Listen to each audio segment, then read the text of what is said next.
നമസ്തേ. കഥകളത്തി സാഗരത്തിലേക്ക് സ്വാഗതം. വളരെ വളരെ എന്ന് പറഞ്ഞാൽ എത്രയധികം എനിക്ക് പറയാനേ അറിയില്ല. അത്രമാത്രം സന്തോഷമുള്ള ഒരു ദിവസമാണെന്ന്. കാരണം ഞാൻ ഈ കഥകളത്തി സാഗരം എന്ന് പറയുന്ന ചാനലിൽ ഇന്ന് പറയുന്ന ഈ സാഹിത്യചിന്ത, ഈ വീഡിയോ 1000ാമത്തെ വീഡിയോ ആണ്. 1000 വീഡിയോകൾ ചെയ്യാൻ എനിക്ക് സാധിച്ചു. വിശ്വസിക്കാനേ പറ്റുന്നില്ല. പക്ഷേ വിശ്വസിക്കുകയാണ്. എനിക്കതിന് ഭഗവാൻ ഗുരുവായൂരപ്പൻ അവസരം തന്നു. എൻ്റെ ഗുരുഭൂതന്മാരെന്നെ അനുഗ്രഹിച്ചു. കേൾവിക്കാരായ നിങ്ങളെന്നെ പ്രോത്സാഹിപ്പിച്ചു. അതുകൊണ്ടൊക്കെയാണ് ഇന്ന് ഞാൻ പറയാൻ പോകുന്ന എൻ്റെ ഒരു മോഹമായിരുന്നു 1000 വീഡിയോകൾ ചെയ്യണമെന്ന്. ആയുസ്സും ആരോഗ്യവും ഭഗവാൻ തന്നാൽ ചെയ്യാം, അത്രേ കരുതിയുള്ളൂ. എനിക്കത് തന്നു. ഇന്ന് ഇപ്പോൾ ഈ നിമിഷം സാഹിത്യചിന്ത എന്ന ഈ വീഡിയോ 1000ാമത്തെ വീഡിയോയാണ്. ഞാൻ ഭഗവാൻ ഗുരുവായൂരപ്പനെ കുറിച്ചുള്ള ഒരു കവിതയാണ് ഇന്ന് അവതരിപ്പിക്കുന്നത്. ഭഗവാൻ സമർപ്പിക്കുകയാണ്. ഈ കവിതയുടെ പുറകിലും ഒരു കാര്യമുണ്ട്, ഒരു കഥയുണ്ട്. ഞാൻ അല്പം നാരായണീയമൊക്കെ വായിക്കുന്നതിന് വേണ്ടി പല ക്ഷേത്രങ്ങളിലും ചില ഭവനങ്ങളിലും മറ്റു ചില സന്ദർഭങ്ങളിലും ഒക്കെ പോകാറുണ്ട്. ഇതുവരെ ആയിട്ട് 251 വേദികളിൽ നാരായണീയ പാരായണം പൂർത്തിയാക്കി. ഇനി വായിക്കാൻ പോകുന്നത് വൈകുണ്ഠ ഏകാദശി 30-ാം തീയതി വായിക്കാൻ പോകുന്നത് 252ാമത്തെ വേദിയാണ്. ഒരു തവണ തിരുവൈരാണിക്കുളം ദേവീക്ഷേത്രത്തിൽ ഉത്സവത്തിന് മുൻപായിട്ട് പല നാരായണീയ ഗ്രൂപ്പുകാരും വന്ന് വായിക്കാറുണ്ട്.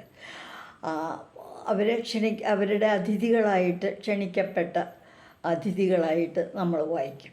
അങ്ങനെ വായിക്കാനായിട്ട് ഒരു തവണ ഞാൻ പോയി.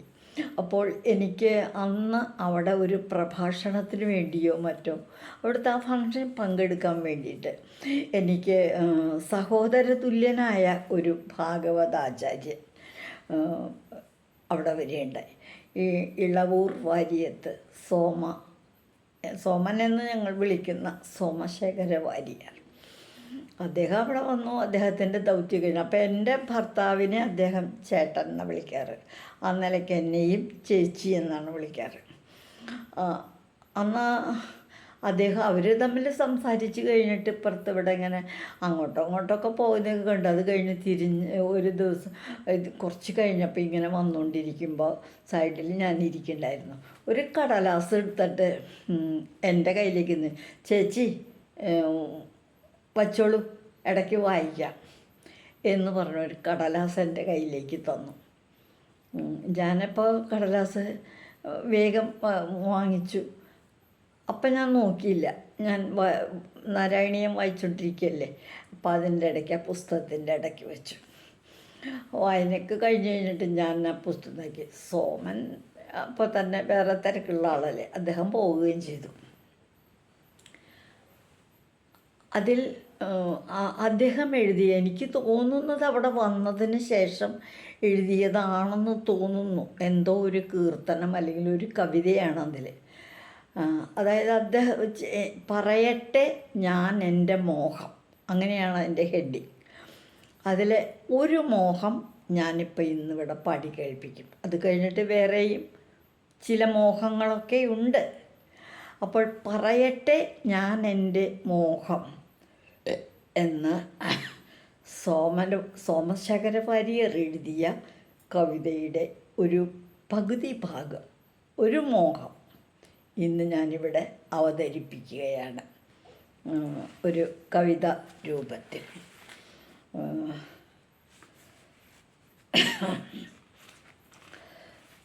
ഗുരുവായൂരപ്പനെ കുറിച്ചുള്ളൊരു കവിതയാണ്.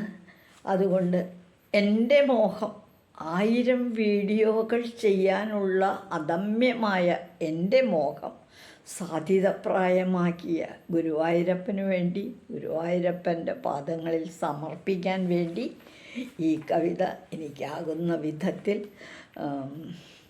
എൻ്റെ മോഹം ഞാനും പറയുകയാണ് ഭഗവാനോട്. കേട്ടോളൂ. പറയട്ടെ ഞാൻ എൻ്റെ മോഹം. ശരണാഗതന്മാരിൽ കാരുണ്യം ചൊരിയുന്ന ഗുരുവായൂരോ മനക്കണ്ണ. ശരണാഗതന്മാരിൽ കാരുണ്യം ചൊരിയുന്ന ഗുരുവായൂരോ മനക്കണ്ണ.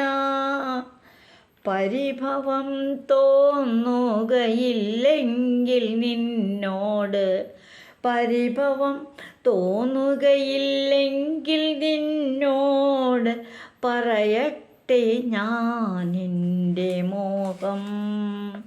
നാരായണ ഹരി നാരായണ ഹരി നാരായണ ഹരി നാരായണ. ഇന്നലെ പോലെ എന്നും എനിക്കു നിൻ നിർമാല്യം കൈതൊഴാൻ മോഹം. ഇന്നലെ എന്ന പോലെന്നും എനിക്കു നിൻ നിർമാല്യം കൈതൊഴാൻ മോഹം. തിരുമേയിലാടുന്ന തിരുവാകചാർത്തിൻ്റെ, തിരുമേയിലാടുന്ന തിരുവാകചാർത്തിൻ്റെ തീർത്ഥം നുകരുവാൻ മോഹം. കിരീടവും കുണ്ടലവും മണി താലികളും ചാർത്തിടാതെ,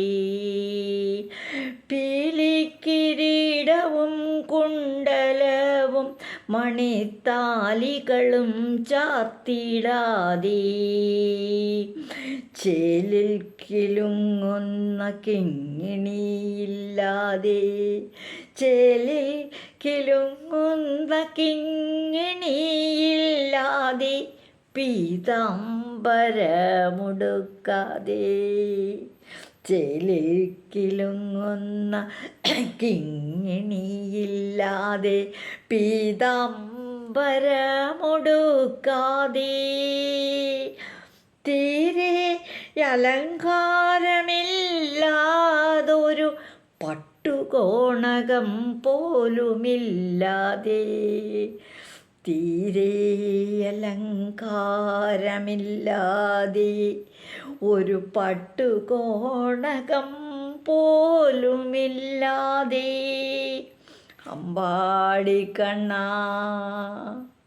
അമ്പാടിക്കണ്ണാ നീ നാണിച്ചു നാണിച്ചു നാണിച്ചു നാണിച്ചു, അമ്പാടിക്കണ്ണാ നീ നാണിച്ചു നാണിച്ചു നിൽക്കുമാ നിൽപ്പൊന്നു കാണാൻ മോഹം. അമ്പാടിക്കണ്ണാ നീ നാണിച്ചു നാണിച്ചു നിൽക്കുന്ന ആ നിൽപ്പൊന്നു കാണാൻ മോഹം. ഇതാണ് എൻ്റെ മോഹം. ഒരു മോഹം ഒന്ന് മനസ്സിൽ സങ്കല്പിക്കൂ.